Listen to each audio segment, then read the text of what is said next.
semaine, c'est Sébastien, le chef de l'Arcus à Ars-sur-Moselle qui nous régale. On s'occupe de la troisième recette de cette semaine, une saltimbocca de cabillaud associée à une polenta crémeuse de basilic.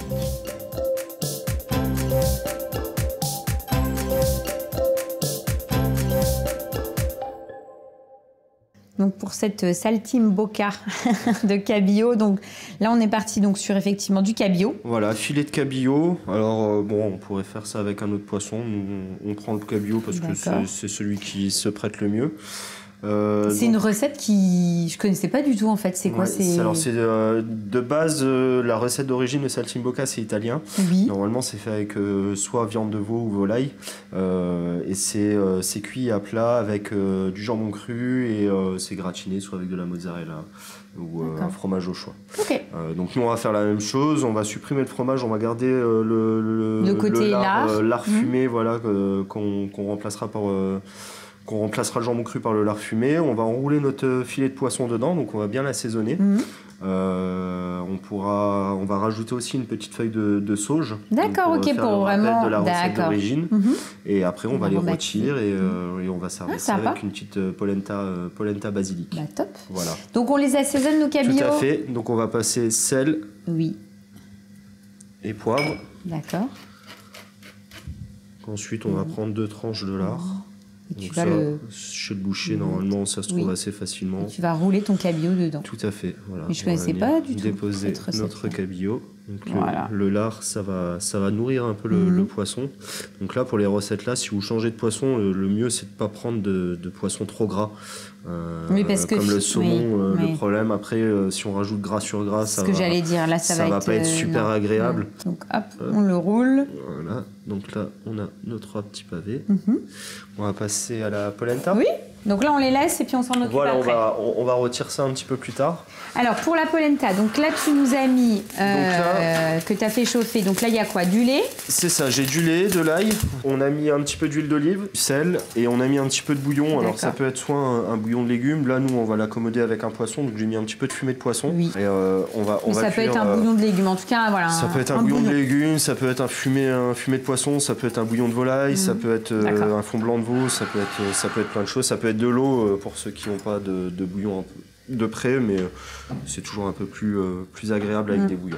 Donc là, hop, tu mélanges et puis tu vas mettre. Frémissement, on met notre polenta en fine pluie, en remuant tout de suite, voilà, pour éviter que ça accroche au fond et que ça fasse un bloc. Donc la polenta, elle va se gorger avec le bouillon, donc il faut vraiment toujours bien remuer.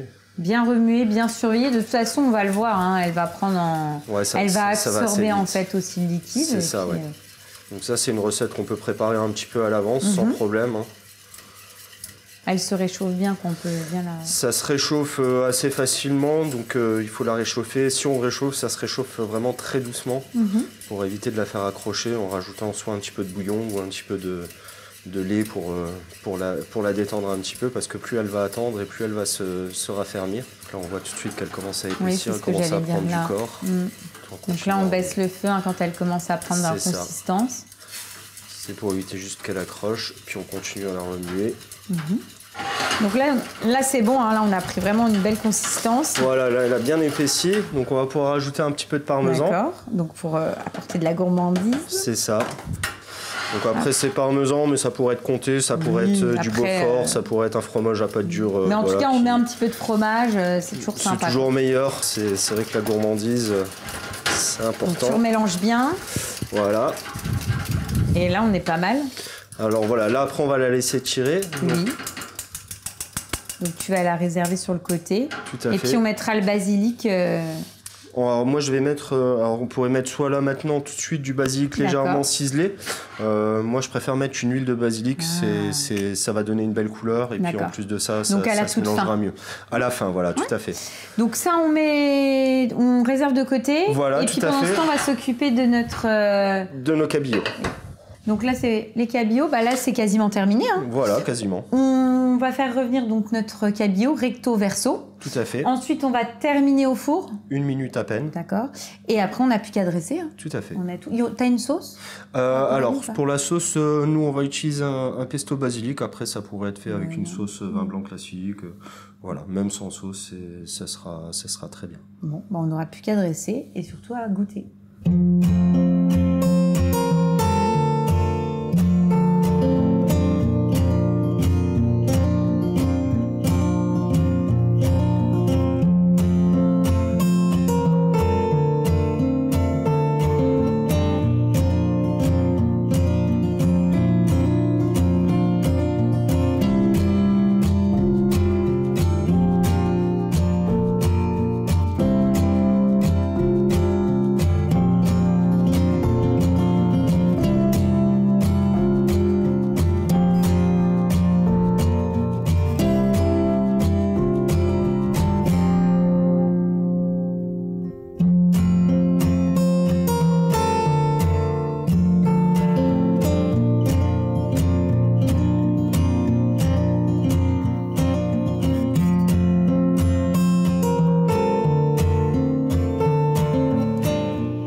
C'est top. C'est top parce qu'effectivement, ce qui est sympa, c'est que tu as ton cabillaud qui a été nourri par ce lard et l'association, je dirais, forcément lard et poisson. Oh, c'est excellent, quoi. Franchement, c'est très, très bon. Et puis, la petite touche de basilic qui nous fait penser que finalement, l'été n'est pas si loin que ça. Non, c'est pas encore tout à fait fini. Voilà, c'est ça. Et donc, non, c'est très, très bon. C'est vraiment une belle recette. Elle est facile, elle est rapide. Et elle fait quand même son petit effet. On fait quoi ensuite, Sébastien? Alors ensuite, on va faire du mignon de veau. Mignon de veau gratiné au comté. On va servir ça avec une mousseline de patates douces.